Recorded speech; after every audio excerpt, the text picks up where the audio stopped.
Billy, I think the media day already peaked before you even started asking your questions here. But I mean, just to be fighting here, this event, main card, New York. I mean, can you put into words what this means to you?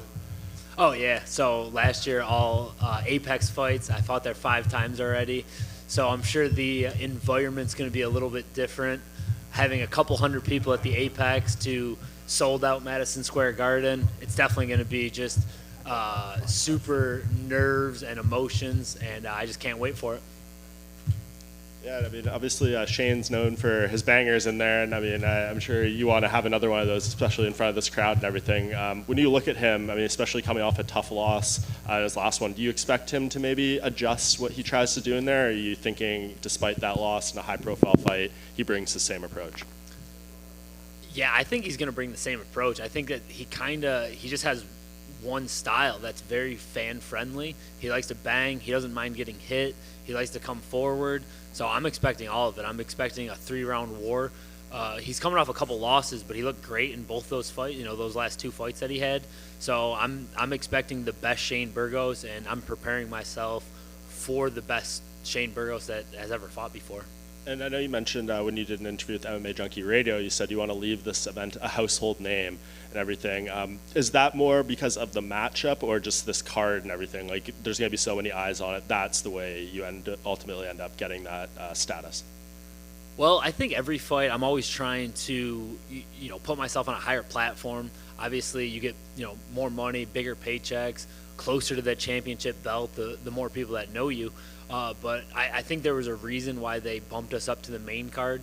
I think the bosses and I think the fans are kind of know what to expect when you see a Shane Burgos fight. I'm kind of getting that reputation too. If it's a Billy Q fight, it's going to be a banger. I've had some pretty good fights so far in the UFC. And I just want to keep adding to that, and this is the biggest platform that I've been on so far. You've obviously had some boxing history in your combat sports career. Shane's obviously an incredibly exciting, high-level, high-action striker. So how would you compare your striking to his inside the octagon? I think my striking, it's just a little different. I've been doing Muay Thai for over 10 years. Getting ready for this fight, I've actually worked with a former world champion, Antonio Tarver. We've been doing a lot of boxing together. Luckily, he was coaching people right down the street from my house, literally like 10 minutes away. So that he was a good addition to my team. I've already had my coach, Dan Rawlings, who I've done Muay Thai with for a very long time. I like to think that I'm a little more elusive. I don't like to get hit as much where he's just coming forward. But I think this fight, we're both going to take some damage. Shane also has, I think, 5 or so submissions, just as many knockouts. So what do you make of his grappling in there as well? People don't really talk about his grappling, but I'm sure you see a lot we don't. Absolutely. I think he's got a very underrated ground game. So people that DM me, like, oh, just go there and take him down and submit him. I don't think it's that easy. So I'm not sleeping on any part of his game. I think we're both very well-rounded fighters.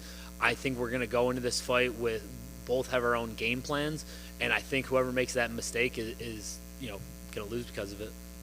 We hear Paddy Pimblett's here this week. You run into him?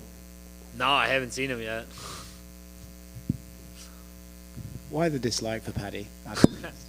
It's not my dislike for Paddy. It's just I've seen, he's obviously blown up quite a bit. He's got a zillion followers, and he's just kind of unproven right now. He's 1-0 in the UFC. I was 1-0 in the UFC a long time ago.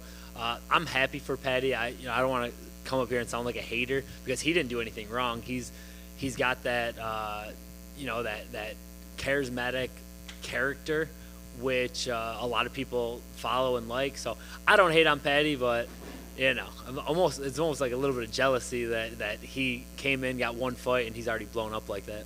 Have you considered growing the hair, seeing how things change? You know what? It's the hair and it's the accent. I think there's you have like the McGregor, the Darren Till. I think Americans love people that kind of sound a little bit different than us, and they're attracted to that. And I think he has like that perfect. He's got the goofy haircut. He doesn't necessarily look like a fighter, and he's pretty funny with some of the things that he says. So I'll give him credit. I'm definitely not a hater. He can go collect his money. I'm just focused on myself, and I got a tough opponent in front of me, so I can't be worried about what he's doing. Hey, Billy, right here. Just wondering, you had talked about after your last one, I want that MSG card. Can you just walk me through, getting the phone call where they tell you, Billy, it's happening, MSG, you're on it? Got it. Yeah, my manager called me, and it was kind of like rumored, like, hopefully you get it. And then I didn't know who I was going to be fighting. And just talking to him and them kind of talking about the featherweight division and being 4-1 in the UFC, I think they thought that it was finally time for me to get that top 15 opponent. I think I literally just dropped to my knees and thank God that this is where I'm at in my career, fighting on the main card at Madison Square Garden. It's stuff that I've dreamed about my whole career, and we're finally here, and I'm prepared to make the most of it. Thank you. On the right over here. To your right. Oh, sorry, bud. So the hometown, Ransomville, is on the other side of the state, but are you getting some hometown folks coming? You got people coming to the fights a lot? Yeah, most of my really close friends that I grew up with in Ransomville and Lewiston, Buffalo, are coming out. I actually had a lot of people where they were like, "Oh man, I want to come, but tickets are so expensive," or they didn't want to get the vaccine, or whatever the case may be. We do got a bunch of people here, but I also have a ton of people obviously watching it on pay-per-view from home. Good. All right, thank you guys.